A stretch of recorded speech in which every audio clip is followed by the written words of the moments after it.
here. Welcome to Sovereign Bank. My name is Christopher Toole. I'm an area manager and a vice president with Sovereign Bank. And I'd like to welcome you to the second in our series. One quick word about Sovereign. If you're not familiar already, you will be. We've got our red tag sale on, where we've got specials on everything. We're selling money cheap, and if you're not interested in buying money, we'll take yours and give you some extra back. So whether it's for deposits, whether you want to open up an account, or whether you want to borrow money, please think of us. My name again is Chris Toole. That's my contact information. So I will now introduce Jim Coleman, who will take it from here. Well, thank you all so much for being here this evening. We're looking forward to sharing with you 10 great golden nuggets of how to improve your cash flow. I'd like to now move into quickly my career. I've been in sales and marketing for the last 25 years, and I've worked for 4 Fortune 500 companies. Well, tonight we're talking about an exciting topic. Increasing cash flow, improving cash flow. I'd like to touch on the cash flow killers. Number one is no operating budget. So with this one, I've found in all the different companies that I've managed, without a good operating budget and just spending and spending and spending, it's going to be tight. And it's going to make it very difficult in any company to be able to have a good steady flow of cash. Poor credit controls. Oftentimes we're so focused on trying to grow the business that oftentimes we don't do a good enough job of really understanding the customers that we're bringing on and their credit worthiness. So oftentimes, if we take someone on for the sake of trying to grow our sales, but they don't pay their bills, and they have a history of that, we're hurting ourselves. The next key area is ineffective debt collection, and that's the whole area of receivable management, of being able to get customers to pay us for the work that we've done. Failure to deliver on time or to specification. Customers oftentimes want to be able to push out their payables, and they can do that if the supplier is not meeting the specifications of the agreement that's been reached. So if there's something wrong with your service or you haven't fulfilled on a set time, oftentimes they'll short pay you or cause major problems in being able to get you paid and fulfilled on your invoices. Ineffective marketing, not targeting the right types of customers out there, the right types of customers that really have the cash flow themselves to be able to pay you, that are credit worthy, or that really are going to buy the right levels of volume from your company that will help offset the expenses that you are incurring to be able to acquire their business and to maintain their business.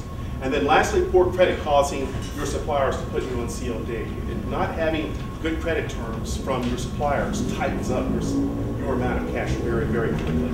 So let's move quickly now into the top 10 cash flow enhancers. Number one, again, establishing an operating budget.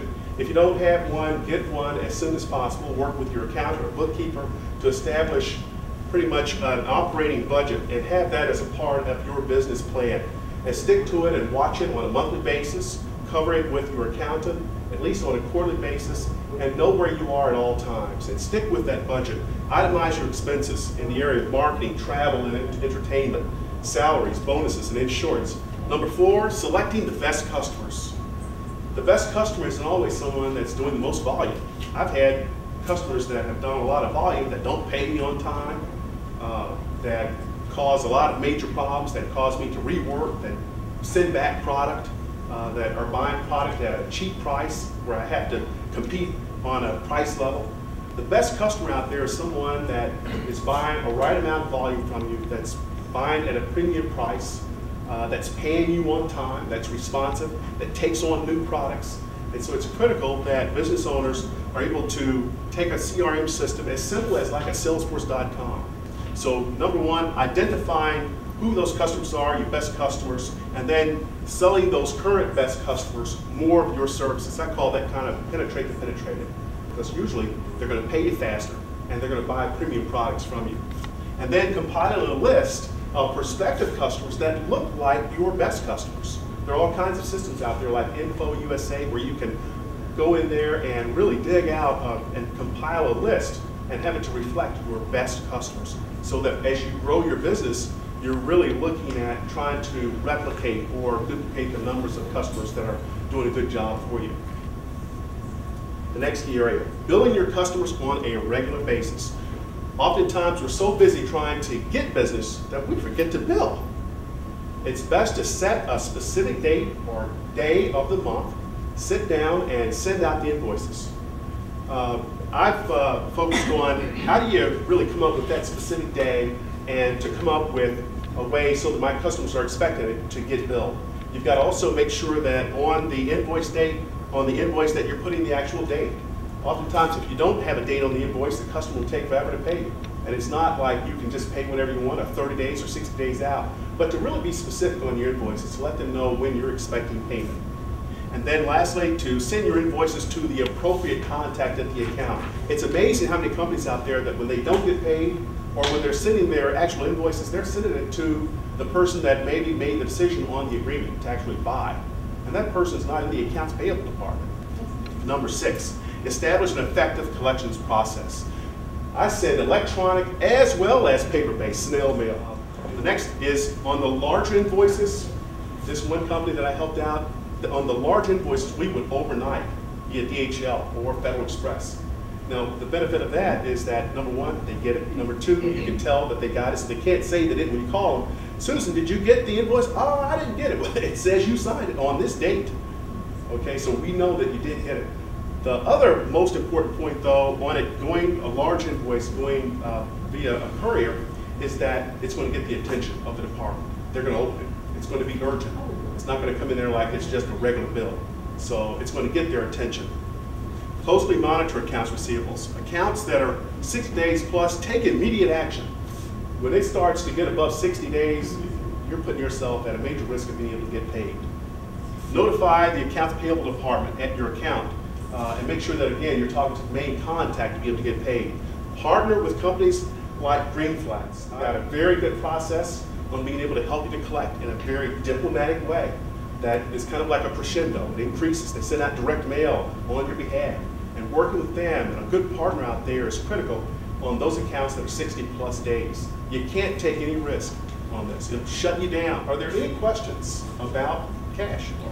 Microsoft has a product, Outlook Small Business Contact Manager. I wanted to know if you know anything about it, because I wasn't able to get information on it, but I want to know if you've seen it or if you thought that was an effective tool. For all of the different companies that I've either owned or that I've managed, on the entrepreneurial side, I've used Salesforce.com because it's so easy to set up. Salesforce.com.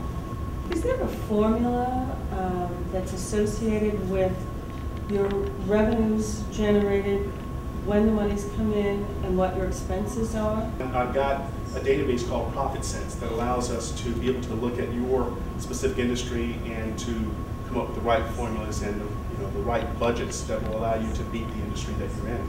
Many of us here are entrepreneurs and just work for ourselves, so how do you address that? Smaller companies, especially companies where you're the Lone Ranger, that is even more important. And it's oftentimes it's more difficult because you don't have always the support you need to do it, but it does require a lot of discipline. What are the requirements for joining the board? You have to be the owner of your business or the CEO. You have to be open to ideas and committed to coming to the board meetings on time. And each of the different board meetings, you have to have a willingness to help others through that commitment. Well, thank you all so much. Let me show you this last slide. The next session is going to be on December the 4th, same time, same location. And it's going to be on Penetrate the Penetrated, increase in sales with existing customers.